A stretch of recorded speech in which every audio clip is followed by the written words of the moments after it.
Jai Hind students. For today's class, I have chosen the topic based on acceleration due to gravity only, and the topic is variation of g. That means although we take the value of small g as 9.8 meter per second square in Earth's surface, but this value is not fixed. It can vary from place to place, because the factor on which it depends is not always same at different part of the earth. So that's why we observe in the value of g that it is changing from one place to another. So in today's topic, first of all, we are going to understand how the variation in the value of g takes place at different places with respect to earth, and then in the second topic we will try to find out the differences between capital G and small g, because this is asked in the examination, that find out the difference between capital G and small g. So this is the second topic. So both the topics I have mentioned on the board. Now one by one we will go through the different facts related to that. Okay.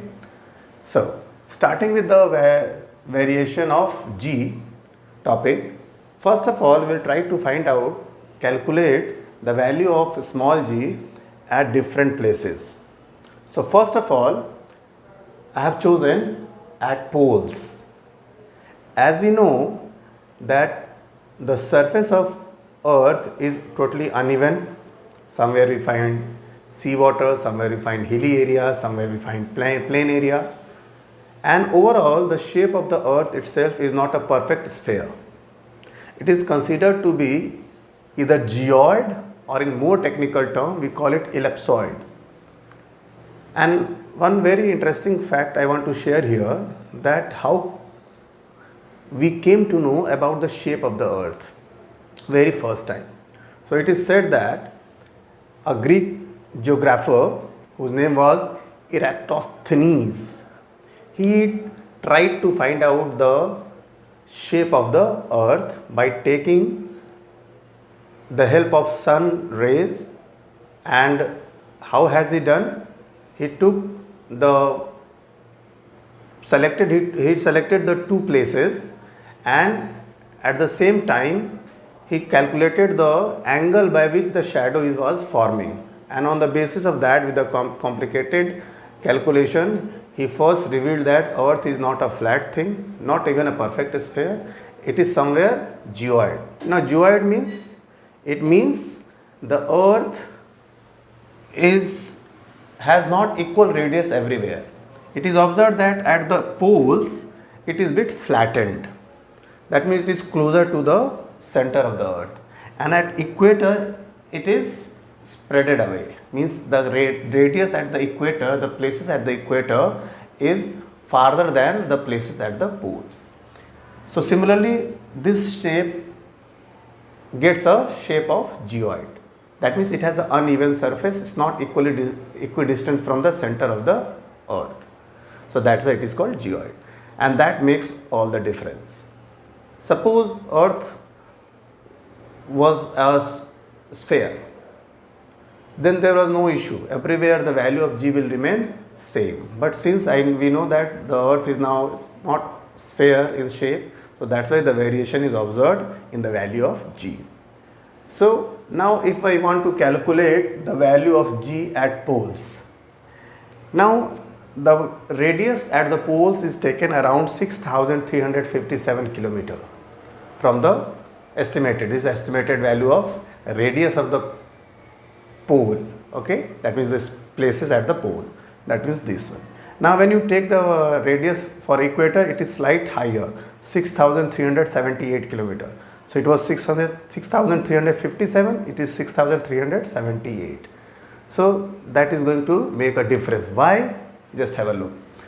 What is the formula for small g? That is capital G. That is going to be constant everywhere. Mass of the earth. Okay, mass of the earth is also going to be constant in this situation, whether we are pole. But the radius, that means the distance from the center of the earth at the pole and at the equator will be different, because these places are not equidistant from the center of the earth. So if I want to take the value formula for G at poles, so what I will get? G is equal to capital G into mass of the earth, we will take the whole mass of the earth, upon R P square. That means the radius which is available at the pole. Okay. So that way we can calculate the value of G at poles. Now suppose if you want to calculate the value of small g at equator. Okay. So for equator, we will take again the capital G, mass of the earth again we will take, but here the radius will be taken of equator. So you can see equator, and equator radius is 6378. So this is going to change it. And how will it change? So as per our knowledge, with the distance, G has inverse relation. So what do you think? Where the value of G will be higher? This kind of comparison you should understand. At the pole or at the equator? So you will find out, since at the poles we are closer to the center of the earth, and as we know, the lesser will be the distance, more will be the gravitational pull, and the acceleration value will be also more, because when you compare radius of the pole with respect to radius of the equator, it is closer to the center of the earth.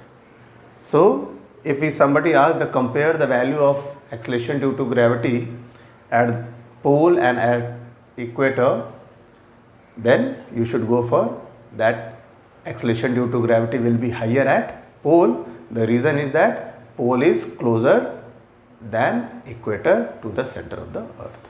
Okay, so it is really stronger. It will vary in the inverse manner. Less distance, stronger will be the force, as well as more will be the value of acceleration due to gravity. Okay, so these two places we have compared the acceleration due to gravity at poles and at equator according to the data. Suppose you want to find out the acceleration due to gravity here at this place, wherever you are. You may be in Delhi, you may be in London, wherever you are, or you may be at hilly region. Then what you have to consider? Capital G will be there, no doubt. Mass of the earth will take, and the radius. That means the distance of your location from the center of the earth. So from place to place it may vary slightly. Okay.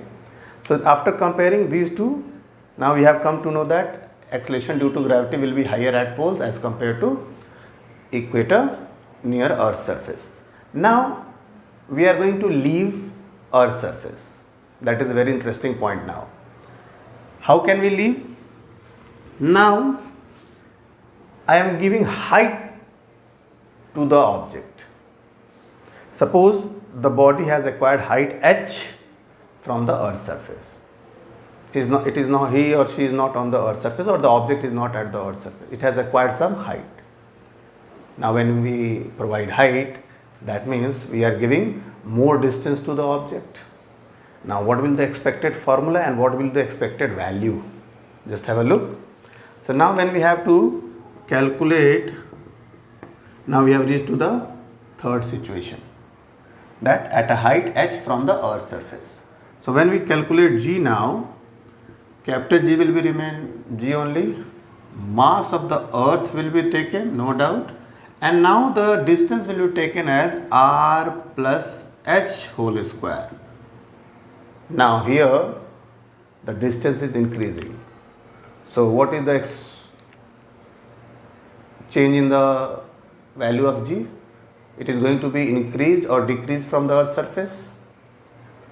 Obviously it is going to be decreased, because when the distance is greater, we observe that the gravitational force becomes weaker, and as well as acceleration due to gravity is also weaker. At same place, acceleration due to gravity for any object remains same. Don't get confused, for every object. But when the same object goes to a height, then there will be a change observed in the value of small g. Okay, that is okay. So till now we have reached to a height h, and by this formula we can come to know the value of g, and definitely when the height is increasing, the value of acceleration due to gravity is decreasing due to increasing distance. This type of question can be asked in the examination. Now at last, we are going inside the earth. Here it is very interesting point, because it's not easy to understand, because here new terminology will be added in our discussion. So just listen and observe it carefully. Suppose a person has gone inside the earth crust x inside, x meter down to the earth, then deeper to the earth, going to the depth. So what is the last situation I have taken? At a depth x from the earth's surface. So we are going into the earth. Then what will happen? Okay. Now obviously when we are going deep into the earth from anywhere, we are going close to the center of the earth. So that means there is a decrease in the distance. So if according to this situation, suppose it is x meter, the person is x meter inside the earth. So first of all, we will try to make a formula, capital G into, now here we take the effective mass of the earth, which I have represented by me dash. What I said? Effective mass of the earth. We'll have a discussion about that also. And the distance will be taken r minus x whole square. So it's good news that now our gravitational force is going to be stronger, because we are going closer to the center of the earth. Fine. But overall, if we consider only this factor, the distance, obviously it appears that the gravitational pull is going to be stronger, then obviously acceleration due to gravity is also going to be stronger, but it's not the reality. When we go deeper inside the earth crust, then also we lose the value of, we observe the decrease in the value of small g, that is acceleration due to gravity. Now how come? When at a height distance is increasing, that time we are convinced that when the distance is increasing, the acceleration due to gravity will be decreasing. But here when we are going closer to the center of the earth, then when the distance is decreasing, then acceleration due to gravity should be higher. But overall, then also when we go deep into the earth crust, we observe there is a less value of acceleration due to gravity. Now how come? Here one new terminology which I already mentioned, that is effective mass of the earth. Now what is effective mass? That we should understand. When we go deeper to the earth, suppose I am somewhere here now, and this is my position from the earth crust. So this is the position of my body from earth crust. Now we will take only the mass which is found in this radius only. That means these part of the mass of the earth will no longer contribute in the value of gravitational force. Again I am repeating. Here when you go deep into the earth crust, the total mass of the earth will not be considered for gravitational force. It is of no use. Only the imaginary shape of the earth with the given this radius, now whatever radius is left, whatever distance is left, whatever sphere, or we can say that whatever shape we observe and the mass is available, according to that only the gravitational pull will be applied. And that mass which we are considering only for this part of the earth, we call it effective mass. So when we go deeper into the earth crust, the effective mass of the earth decreases. Whatever is left behind above me, suppose I am down inside the earth, so whatever is left around me, that does not contribute in the gravitational force. So when the mass is becoming lesser, and that's why what we call that mass left now, effective mass. I have shown by me dash. This is the mass I have shown by me dash, not with me. Here we are using me, that is mass of the earth. Everywhere I have used mass of the earth, but when we are going deeper, we don't say mass of the earth. What do we say? Effective mass of the earth. And that's why overall when we calculate this expression, the value of g is going to be lesser as compared to earth surface. So one part it is making stronger, but another part, that is mass, is making this force weaker, thus acceleration due to gravity also weaker. So that is the main point which you have to understand. Okay, so here we are not going to consider the whole mass, only the effective mass of the earth. Fine. Now after getting discussion of these all places, at the poles, at equator, at a height h from the earth's surface and at a depth x from the earth's surface. Finally, when we calculate the acceleration due to gravity of any object at these different positions, finally we get the maximum value of g at poles, because as we know, when we go higher, then also value of g decreases. When we go deeper into the earth, then also value of g decreases. When we are at equator, then also value of g is lesser. So where is the g highest? At the poles, because at the poles we consider the whole mass of the earth, so there is no issue with the mass of the earth, and the radius is the least. So all the factor is supporting to the pole area. That means the value of g will be highest on the earth's surface, but where? At the poles, because it is the closest to the center of the earth, as well as we are taking the whole mass of the earth. So it's all going to favor the value of g at poles. So that is the comparison of g at various places. Now at last I want to convey one thing, one word that we call weightlessness. So what will happen if we keep on increasing our height to very high? That means suppose we have reached to space, and then what will happen if we start going deeper into the earth crust and finally reaches to the center of the earth?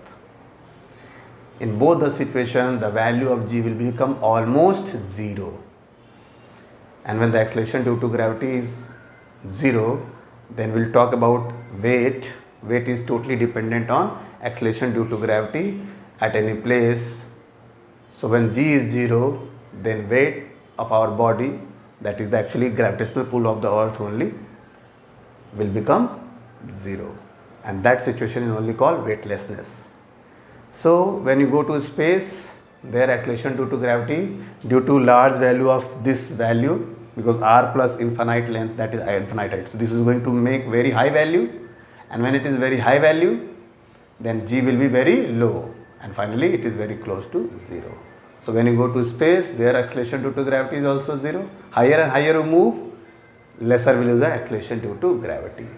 Similarly, when we go inside the earth crust, radius is decreasing, no doubt it is going to be powerful, but when you reach to the center of the earth, very close to it, now what will be the effective mass of the earth?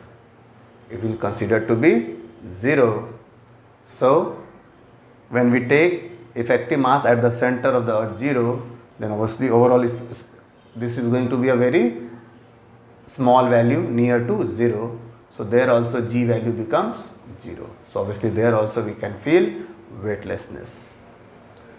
So at the center, due to 0 effective mass of the earth, we will experience 0 value of g, and in the space also, due to large value of distance, there also the value of g is going to be lower, and then we experience 0 value of acceleration due to gravity in the space.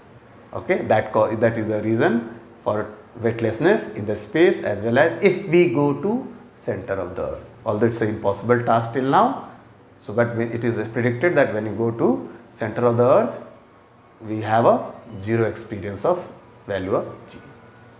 So thus this was all about the discussion of the value of in the variation of the value of g. Now at last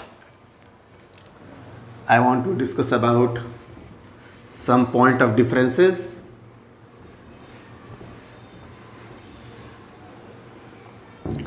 between capital G and small g. So just have a competition, one side capital G, one side small g. So first of all, what the difference we can find out? It is name of universal gravitational constant